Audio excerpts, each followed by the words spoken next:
Welcome back, you guys, to the next part for my esp32, basically home automation. So I have some good news and I guess some bad news. So the good news is the guy that I hired from Fiverr was able to actually upload the code, help me upload the coding to the esp32, and was actually able to connect to the Amazon Echo Dot that I have, the first generation. Anyway, so as you can see, all these red LED lights on these relays are on because I had to rewire some DuPont connectors. I had like a pack of them. So these are female to female. So I stripped it back, twisted and soldered them together and put some electrical tape around it for right now. And I also wanted to mention that I got all 4 of these relays to be able to work. So right now they have red LED just to show it has power on them, and this is the ESP32 right here that I have it connected to, and I have the code on my laptop right now. It's the original Foxmo basic Arduino coding, but I wasn't able to upload the code through the Arduino IDE, the actual installed app on my laptop. Me and him had to go onto the web browser for the Arduino IDE to upload the code through there. There's some kind of issue with the firmware, I guess, or the libraries inside of the actual downloaded version onto my laptop. So I'm not sure what that is about exactly, but I have to talk to him again because I do have to redo the code a little bit, because me and him did get the computer switch to be able to turn on. Like, I don't have it plugged in to my computer yet, but I just want to show you that one of these relays, I think it's this green one right here. This green relay with the green wire here, it's going to turn on a green LED, as you can see right here. There's a little clear one right there. So once I tell the Amazon Echo Dot to turn on my PC, it's called my desktop computer, I had to re-edit the Amazon Echo Dot's the actual app on my phone to rename this from being the yellow lamp on the Arduino coding name, because it's set for a yellow lamp, but I had to change it manually on the app to my desktop computer. And it turns on for a second and shuts off after that second is on, just like a momentary switch, basically, like when you press the actual physical push button on your computer. So I'm going to show you that right now. Alexa, turn on my desktop computer. There you go. So just turn on and shut off. So I got that set up. And now the other ones is going to be lamps, because I haven't renamed them yet, but they do work. So I'm going to show you that here. I believe this is pink lamp on the coding. I haven't renamed it on the app yet, but I know it works. Watch. Alexa, turn off my pink lamp. It's backwards in the coding. I have to redo it because it's set for, I believe, low instead of high. It's high instead of low. It needs to be backwards. So once I say to turn on, it's going to shut that green LED off. Watch. Alexa, turn off my pink lamp. And see, it didn't shut off because of the fact that it's still on. So Alexa, turn on my green lamp. Oh wait. Alexa, turn off my pink lamp. Hold on. Alexa, turn on my pink lamp. There it goes. It just shut off. So if I tell it to turn on, it's going to shut it off at the moment. But if I tell it to turn on, it's going to shut it.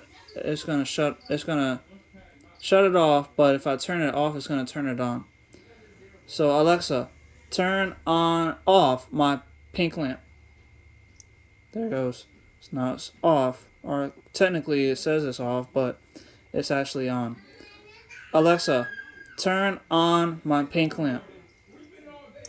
There you go. So then I got, I think let me see, a white and a green. Alexa, turn off my green lamp. And there it goes. So I just turn it on, but it's off technically in the voice.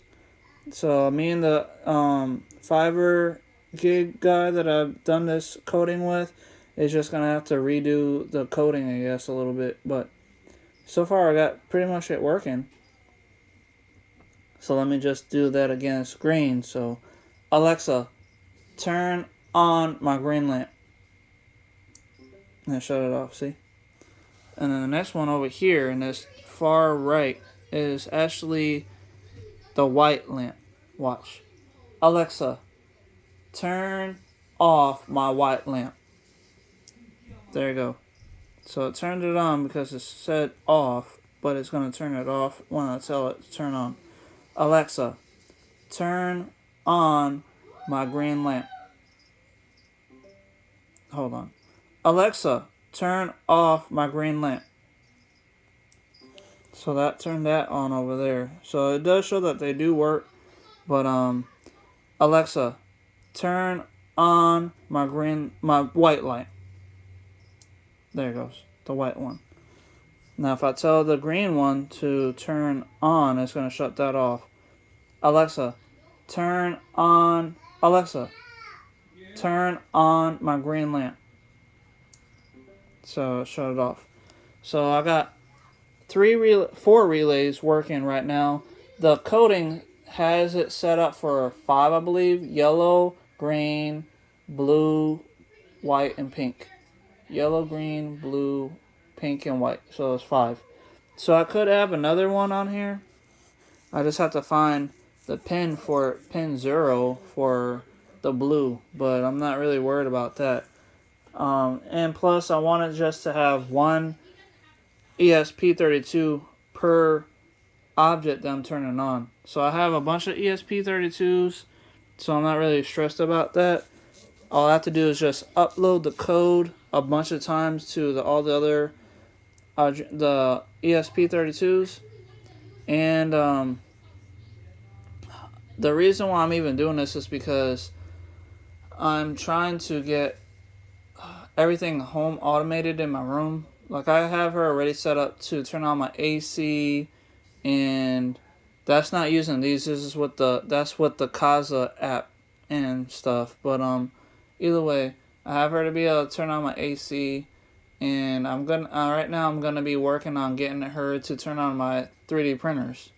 So I'll have to rename each of the relays to be the name of the 3D printer I want it to turn on. So like I have 3 3D printers.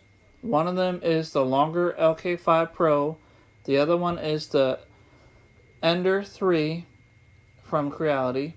And then the third one is the Olaprint from Amazon that I bought. So each one of them has a regular toggle switch that you flick on to turn it on like a regular light switch. So all I have to do is just wire them into the actual ports here. So matter of fact, I can show you really quick. With this one, I have my multimeter set up for a continuity test here. So once I tell it to turn off or on, the green lamp basically is going to actually buzz here in a second. And then you'll see the little green LED turn on. Alexa, turn off my green lamp. A couple things share that name. Main bedroom and green lamp. Which one did you want? The green lamp. See?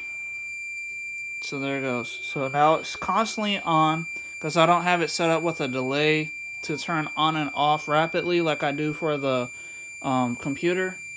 But that's fine because I don't need to have it turn on and off for a 3D printer. So I only want to have it constantly on when it's printing, and then when it's done printing, it'll stop printing whatever is done when it's done, and then I could just tell her to shut it off, and then that'll be the end of it. So I'm not really worried about that.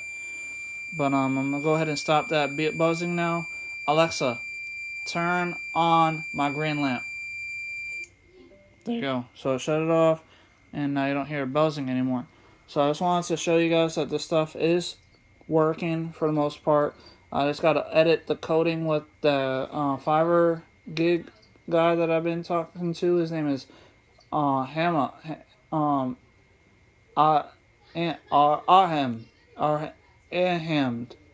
Ahmed. That's what it is. I'm sorry. It's hard to pronounce this name, but so yeah, he was working with me on this for the last like 2 days since yesterday and this morning. But we finally got it for the most part. I mean, at least the esp32 is connected to my Wi-Fi and everything is properly working for the most part. I just got to get the coding fixed a little bit, and then I just have to rename on the Amazon Echo app to rename each of those lamps to be like a 3D printer or whatever I decide I want it to turn on. So now all I have to do is tell Alexa to turn on blah blah blah, and then she'll turn that device on when I have to rename it.